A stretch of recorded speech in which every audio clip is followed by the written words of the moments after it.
жирэмслэлтийг оруулж ярьж өгсөн аа. Мод ойлж шүү. Орлоо. За. Боо болтой надад хоол болтой.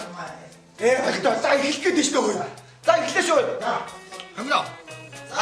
За.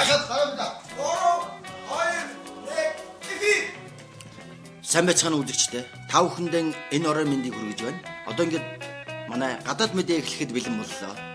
Европын их долоогийн үйлчлэлтэнд оролцохоор Францын нийслэл Парис хотноос Францын ерөнхийлөгч асан Жак Ширак өнөөдөр нислээ.